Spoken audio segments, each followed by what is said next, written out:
Parfait. Bonjour tout le monde. Bienvenue à la séance extraordinaire numéro 12 du 27 octobre 2022. Il est midi 15 au centre administratif de la Régie situé au 107 chemin Maine Centrale à Beurré. Ouverture de la séance. Le seul point qui est à l'ordre du jour, vu que c'est une spéciale en fonction du budget, c'est le budget qui est au point 8.1.3. Budget 2023. Adoption des budgets de fonctionnement et d'investissement pour l'année d'exercice 2023. Recommandations. Considérant les paramètres d'analyse utilisés dans le processus budgétaire 2023, il est proposé et résolu à l'unanimité que le budget de fonctionnement et d'investissement 2023 de la Régie, joint à la présente résolution, pour en faire une partie intégrante, soit approuvé et déposé.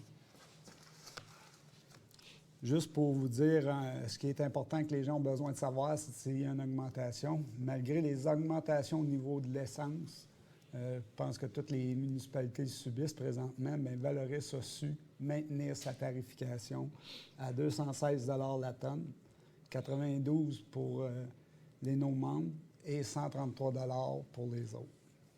Fait que je tiens à remercier l'équipe qui a fait le budget, M.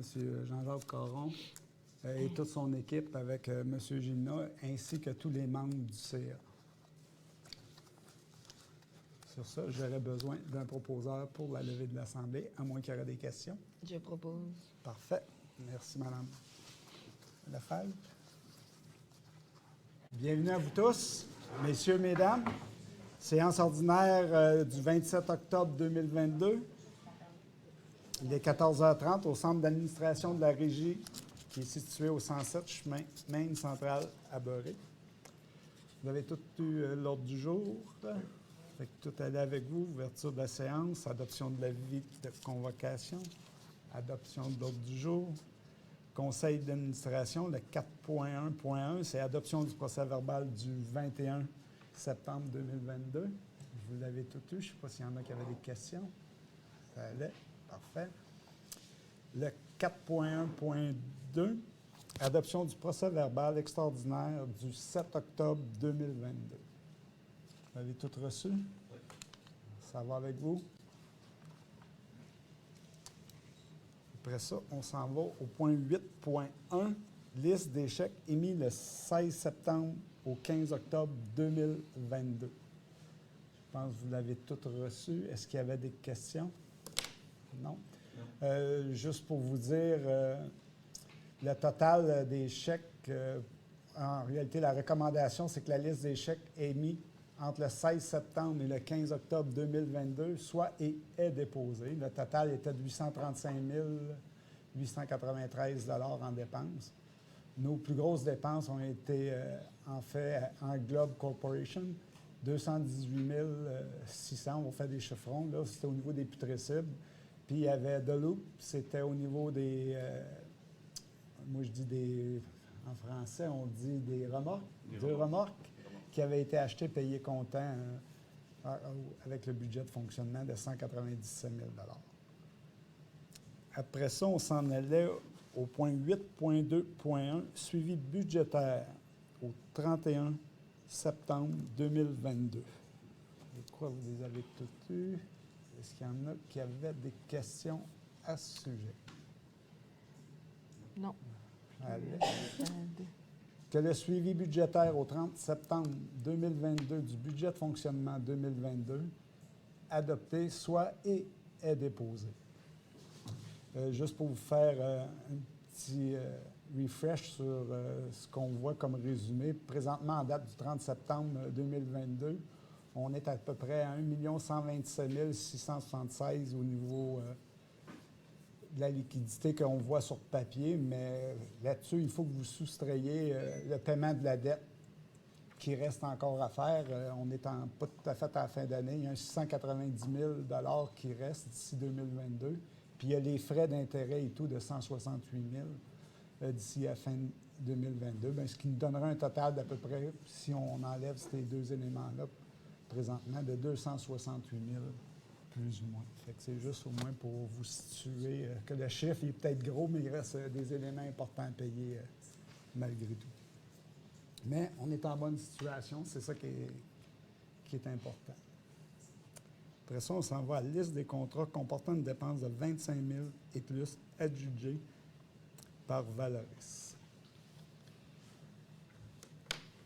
Que la liste A, liste des contrats comportant une dépense de 25 000 et plus adjugés par Valoris septembre 2022, soit et est déposée.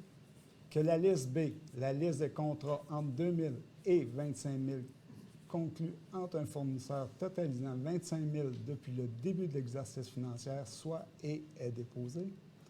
Que la liste C, liste des contrats entre 2 000 et 25 000 conclus entre le fournisseur ayant atteint 25 000 au cours d'un mois précédent en 2022, soit et est déposé.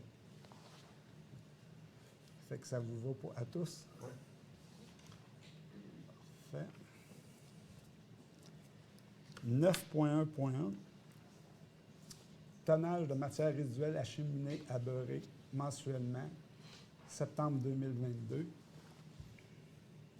Que le bilan mensuel et cumulatif au 30 septembre 2022 du tonnage de matière résiduelle acheminée au site de beurrer soit et est déposé. Je ne sais pas s'il y en a qui avaient des questions ou ça vous aidait. Peut-être juste dire un commentaire que ça reste stable par rapport à l'année passée. Là. Oui. Donc, on regarde les chiffres qui commencent, à ce stade-ci, ils sont significatifs pour les comparer avec l'année passée, puis ça reste assez stable quand même. Là. On est à moins 1% pour l'enfouissement. Puis, le compost, on en a plus parce qu'il y a des villes qui ont embarqué là-dedans. Donc, voilà. Je ne sais pas s'il y a d'autres choses à dire. Tout est entre nos mains. Les gestes qu'on fait sont importants. Le tri à la source, ce qu'on achète, la façon d'acheter, la façon de trier, mais surtout le tri à la source, je pense, c'est la façon qu'on agit, c'est extrêmement important. Oui. Les déchets qu'on aime, c'est ceux qu'on ne produit pas. Ça, c'est... Il va falloir que je l'apprenne, celle-là. Oui. C'est ma nouvelle devise depuis que je suis en poste. 9.1.2. Entente entre la municipalité de Val-Joli et Valoris. La mise en contexte, c'est que la municipalité de Val-Joli a fait une demande de prix pour l'enfouissement de ses matières résiduelles à Valoris. Celle-ci a accepté la tarification de municipalité non membre qui est de 92 $ par tonne, plus les redevances applicables, et a fait la demande de signer une entente pour l'année 2023. La recommandation qu'il est résolu que M. Robert Roy, président, et M. Jean-Jacques Caron, directeur général par intérim, soient autorisés à signer au nom de Valoris ladite entente pour l'enfouissement des matières résiduelles de la municipalité de Val-Joli pour l'année 2023. Fait que ça vous convient? Mm-hmm. Val-Joli, ils sont déjà venus avec nous ou c'est nouveau? C'est nouveau. C'est nouveau au complet. OK. Qu'on encourage les autres. 9.1.3. Traitement des boues de fosse septique de la MRC du Haut-Saint-François. Étude de faisabilité, demande d'aide financière au programme Fonds, Région et Ruralité, partie 1 du MAMACH. Recommandation. Soyez indulgents. Considérant que la Régie intermunicipale du Centre de valorisation des matières résiduelles du Haut-Saint-François et de Sherbrooke, Valoris, a élaboré un projet d'implantation d'une nouvelle station de traitement de ces eaux de l'exivation, et qu'il est possible d'y ajouter des équipements pour le traitement des boues de fosse septiques, ci-après le projet, considérant que le projet sera déposé auprès du MAMACH pour une demande d'aide financière dans le cadre du programme Fonds Région Ruralité, si après le programme, considérant que Valoris sera propriétaire des équipements et verra gérer et opérer les futures installations de traitement des boues de fosse septiques, il est résolu que la Régie intermunicipale du Centre de valorisation de matières résiduelles du Haut-Saint-François et de Sherbrooke s'engage à réaliser une étude de faisabilité pour le traitement des boues de fosse septiques à même la future station d'épuration de Valoris, le STEP, si vous voulez, de Valoris, afin d'offrir le service de gestion des boues de fosse septiques de la MRC du Haut-Saint-François d'autoriser le dépôt de la demande d'aide financière au MAMACH et d'adopter le libellé de la résolution à présenter avec la demande d'aide telle que spécifiée dans le guide du déposant, attendu que la Régie intermunicipale du Centre de valorisation de matières résiduelles du Haut-Saint-François et de Sherbrooke, Valoris, a pris connaissance du guide à l'intention des organismes concernant le volet 4,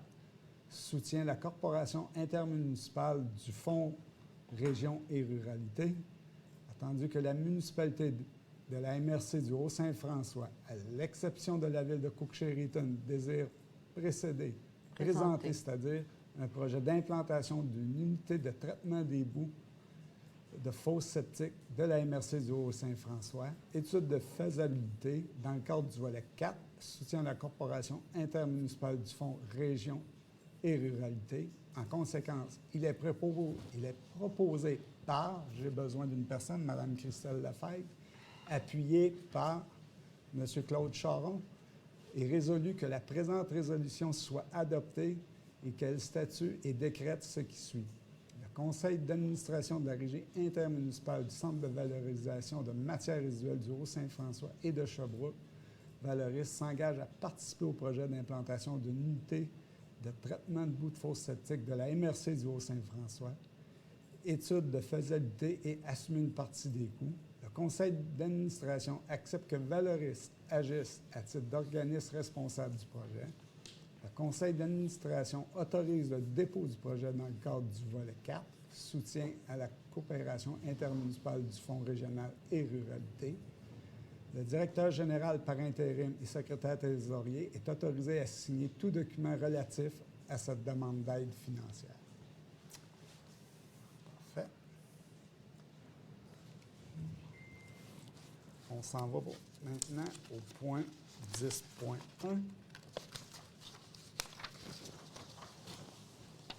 Avis de règlement et dépôt du projet de règlement numéro 5-9 modifiant le règlement numéro 5 de la Régie intermunicipale du Centre de valorisation de matières résiduelles du Haut-Saint-François et de Sherbrooke.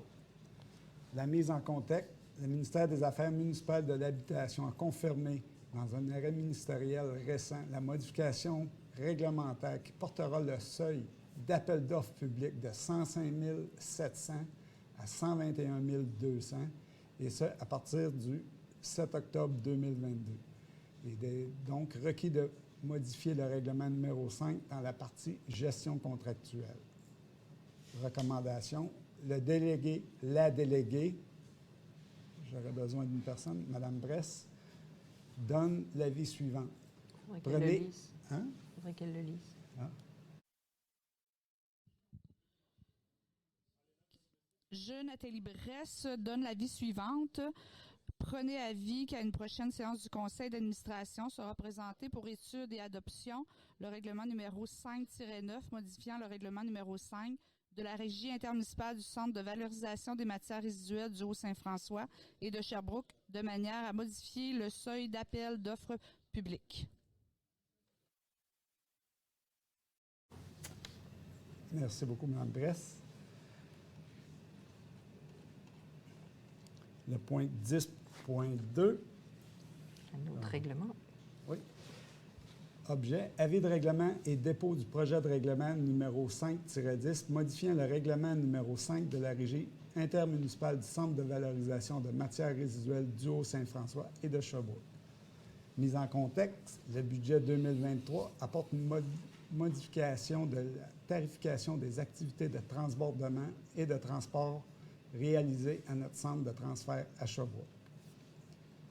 Recommandation, le ou la déléguée, qui se prononce, M. Charon, Claude, donne l'avis suivante. C'est à vous de lire.